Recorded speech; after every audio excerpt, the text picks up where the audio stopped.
दोस्तों, गुजरात के शिक्षा क्षेत्र में एक ऐसी कहानी है जो मेहनत, संघर्ष और समर्पण से बुनी गई है। यह कहानी है अध्यापक सहायक स्कीम की, जो पिछले 20 सालों से शिक्षा के क्षेत्र में एक नई रोशनी बिखेर रही है। यह कहानी सिर्फ नौकरियों की नहीं, बल्कि उन सपनों की है जो कठिनाइयों के बावजूद हार नहीं माने। आइए इस भावनात्मक यात्रा को एक साथ जीवंत करें। इस वीडियो में सिर्फ अध्यापक सहायक स्कीम की बात होगी। जो लीडर्स हैं, उनकी सिद्धियों की यात्रा का एक अलग वीडियो के माध्यम से बताएंगे। 1980s के दशक में गुजरात में अध्यापक मंडलों के लंबे संघर्ष के बाद ग्रांट इन एड कॉलेजों में डायरेक्ट पेमेंट सिस्टम शुरू हुआ। इससे पहले कॉलेजों के ट्रस्ट ही शिक्षकों को वेतन देते थे। उस दौर में आर्ट्स, कॉमर्स, साइंस और लॉ जैसे कोर्स पढ़ाने वाले कई कॉलेज खुले। बीबीए जैसे नए कोर्स भी शुरू हुए। 1995 में कुछ कॉलेज शुरू हुए जहां ट्रस्ट ही शिक्षकों का वेतन देता था। उस समय प्राध्यापक बनने के लिए सिर्फ पोस्ट ग्रेजुएशन ही काफ़ी था। पीटीसी और बीएड का चलन था, लेकिन बहुत कम लोग प्राध्यापक बनने में रुचि रखते थे। कॉलेजों में नौकरी के लिए कोई मेरिट सिस्टम या केंद्रीकृत भर्ती नहीं थी। अगर कोई पद खाली होता तो समाचार पत्रों में विज्ञापन छपता। उम्मीदवार आवेदन करते, ट्रस्ट इंटरव्यू लेता और पसंद आने पर उसे चुन लिया जाता। ट्रस्ट और कॉलेज प्रिंसिपल ही तय करते थे कि कौन उपयुक्त है। उस समय एडहॉक लेक्चरर का चलन भी था। जो लोग स्थायी नौकरी चाहते थे, वे पहले एडहॉक सर्विस देते थे। 80 से 90% उम्मीदवार जो अच्छा प्रदर्शन करते और समर्पित रहते, उन्हें स्थायी कर लिया जाता। इसके अलावा पार्ट टाइम लेक्चरर की स्कीम भी थी। वे नियमित थे, लेकिन उन्हें पूर्ण वेतन नहीं मिलता था। 1990 के दशक में कई ग्रांट इन एड कॉलेज खुले और उन्हें सशर्त मान्यता मिली। ट्रस्ट तब तक वेतन देते थे जब तक कॉलेज को ग्रांट न मिल जाए। 1996 से 1997 तक कॉलेज शिक्षकों की नौकरियां सुचारू थीं। लेकिन 1997 के बाद अचानक ग्रांट इन एड कॉलेजों में नौकरियों का अकाल पड़ गया। एनओसी और नई नौकरियां रुक गईं। कई उम्मीदवार निराश हो गए। पार्ट टाइम लेक्चरर को भी कोई लाभ नहीं मिला। वे कम वेतन पर काम करते रहे। 1997 से 2005 तक पूरे 8 साल कॉलेज प्रोफेसर की कोई नौकरी का विज्ञापन नहीं आया। इस दौरान गुजरात ने भूकंप और 2002 में गोधरा ट्रेन हत्याकांड के बाद दंगे देखे। 2002 में नरेंद्र मोदी गुजरात के मुख्यमंत्री बने। उनके कार्यकाल में 1993 और 1994 में शुरू हुए कई प्राइवेट ग्रांट इन एड कॉलेजों को ग्रांट मिला और उन्हें सरकार से डायरेक्ट पेमेंट शुरू हुआ। फिक्स पे जॉब्स की शुरुआत की, जिसे पहले आलोचना मिली लेकिन बाद में स्वीकार किया गया। विद्या सहायक, अध्यापक सहायक जैसे स्कीम शुरू हुए। फिक्स पे का मतलब था कि पहले 5 साल उम्मीदवार को निश्चित वेतन मिलेगा और अगर उनका काम अच्छा रहा तो उन्हें स्थायी किया जाएगा। अगस्त 2005 में शिक्षा विभाग ने पहला सर्कुलर जारी किया। इसमें कहा गया कि पीएचडी और नेट वाले उम्मीदवार कम हैं, इसलिए कॉलेजों को अध्यापक सहायक के लिए एनओसी दी जाएगी। उन्हें 7,500 रुपये प्रतिमाह फिक्स वेतन मिलेगा, बिना किसी वित्तीय लाभ या ज़्यादा छुट्टियों के। 5 साल बाद उन्हें 5वें वेतन आयोग के 8,000 से 13,500 रुपये के स्केल में शामिल किया जाएगा। लेकिन अगर वे सरप्लस हो गए तो उनकी सेवा खत्म हो जाएगी। 2005 से 2008 तक कॉलेजों ने समाचार पत्रों में विज्ञापन देकर और इंटरव्यू लेकर भर्तियां की। कोई केंद्रीकृत भर्ती सिस्टम नहीं था। इस दौरान उम्मीदवारों को 5 साल में पीएचडी, नेट या स्लेट करने की छूट थी। 2012 के एक सर्कुलर ने उन उम्मीदवारों को राहत दी जिन्होंने 2007 और 2008 में ज्वाइन किया था और जुलाई 2008 तक एमफिल पूरा किया था। उन्हें नेट, स्लेट और पीएचडी से छूट मिली। सेल्फ फाइनेंस कॉलेजों में भी 2008 से 2010 के दौरान ट्रस्टों ने अध्यापक सहायक स्कीम शुरू की और 7,500 रुपये फिक्स वेतन देना शुरू किया।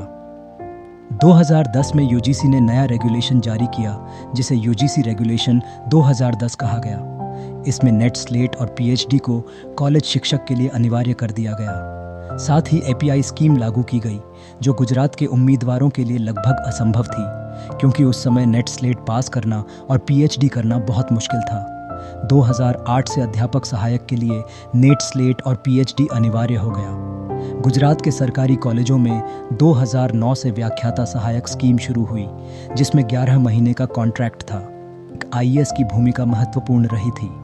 सितंबर 2011 में शिक्षा विभाग ने नया मेरिट सिस्टम बनाया। इसमें graduation, post graduation, rank, publication और अनुभव के आधार पर अंक दिए गए।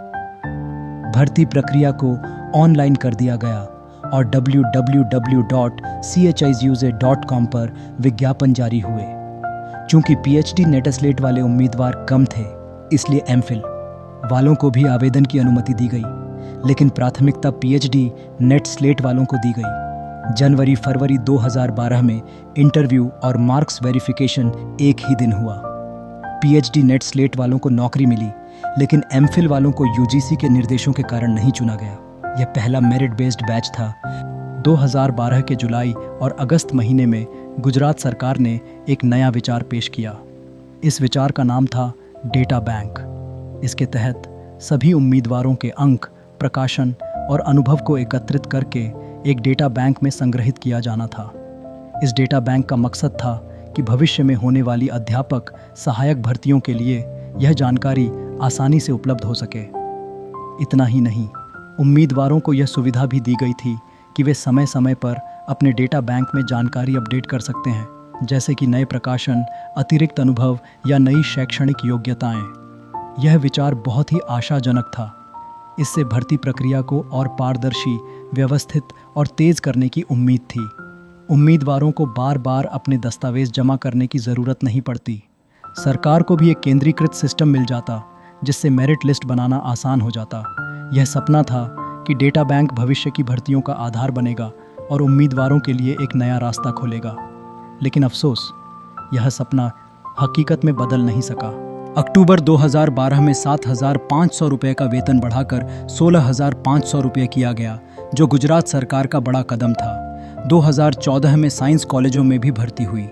2015 एक यादगार साल रहा। मई 2015 में www.chisuj.com पर सबसे बड़ी भर्ती हुई। वेतन 16,500 से बढ़ाकर 25,000 रुपये किया गया। मेरिट सिस्टम वही था, जिसमें मामूली बदलाव थे।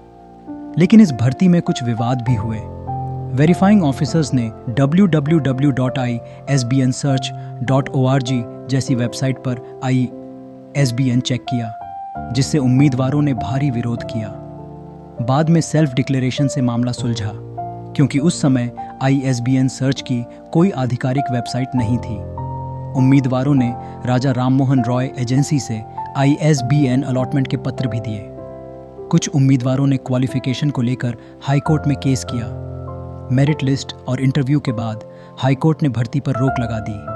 जिन उम्मीदवारों को नौकरी की पूरी उम्मीद थी, उन्होंने हाईकोर्ट में अपील की और नवंबर 2015 के अंत में कई उम्मीदवारों को नियुक्ति पत्र मिला।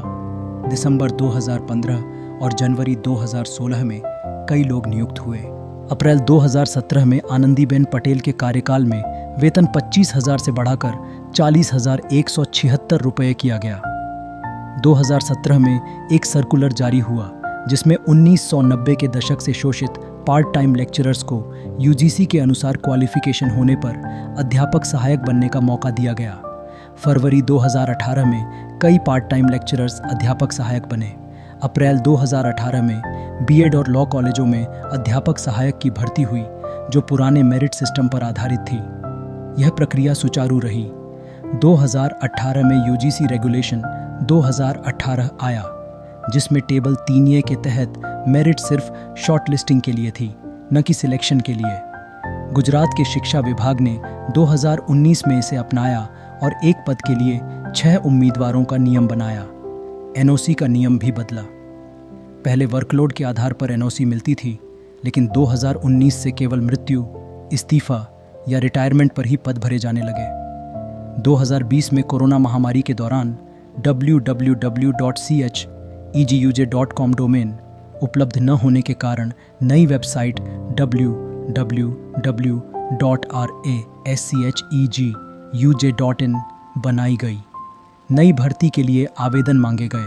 मेरिट यूजीसी रेगुलेशन 2018 के टेबल 3A पर आधारित थी, लेकिन वेरिफिकेशन कमेटी ने केवल पीएचडी के बाद के अनुभव को गिना, जिससे विवाद हुआ। पहली बार 1-2 कॉलेजों की बजाय कई वेरिफिकेशन सेंटर बनाए गए। इसमें 2 साल लगे और 2022 में कई उम्मीदवार नियुक्त हुए। लेकिन 6 उम्मीदवार प्रतिपद के नियम से विवाद हुआ, क्योंकि कई टॉप उम्मीदवार इंटरव्यू में अनुपस्थित रहे। उन्हें डर था कि अगर वे नौकरी ले लेंगे तो अपने गृहनगर में मौका नहीं मिलेगा। मंडल और कॉलेज को 100% सत्ता मिल गई। उम्मीदवार चयन की प्रक्रिया सुचारू रही। 2022 और 2023 में लगातार नौकरियां मिलीं, जो पहली बार हुआ। सितंबर 2024 में लंबे संघर्ष और अध्यापक मंडल की मेहनत के बाद वेतन 40,176 से बढ़ाकर 52,000 रुपये किया गया। एक सर्कुलर जारी हुआ, जिसमें कहा गया कि 5 साल का fix pay job CAS career advancement scheme के लिए गिना जाएगा। इसे जल्द ही वित्त विभाग से मंजूरी मिलने की उम्मीद है। आज भी अध्यापक सहायक को चयन के बाद वहीवटी मान्यता के कारण 6 महीने से लेकर 1 साल तक पहले वेतन का इंतजार करना पुडीडीडीहता है।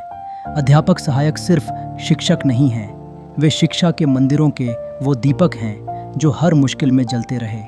वे अपने छात्रों के लिए हमेशा उपलब्ध रहते हैं, चाहे क्लास के बाद सवालों का जवाब देना हो या एकेडमिक गतिविधियों में मदद करना। उनकी कोमलता और दयालुता से छात्रों को एक सुरक्षित और प्रेरणादायक माहौल मिलता है। उनकी प्रतिभा और समर्पण हर लेक्चर, हर प्रोजेक्ट और हर छात्र की सफलता में झलकता है। वे नई सोच, अपडेटेड ज्ञान और इनोवेटिव टीचिंग मेथड्स लाते हैं, लेकिन उनका योगदान सिर्फ क्लासरूम तक सीमित नहीं है। वे कॉलेज के प्रशासनिक कामों में भी हाथ बंटाते हैं। टाइम टेबल बनाना, दाखिला प्रक्रिया, इवेंट्स का समन्वय, एकेडमिक प्लानिंग, ये सब वे चुपके से करते हैं ताकि कॉलेज की गाड़ी सुचारू चलती रहे। अध्यापक सहायक गुजरात के शिक्षा क्षेत्र का वो अनमोल रत्न है जिनके बिना यह सफ़र अधूरा होता। आइए हम सब मिलकर उनके संघर्ष, उनकी मेहनत और उनके समर्पण को सलाम करें।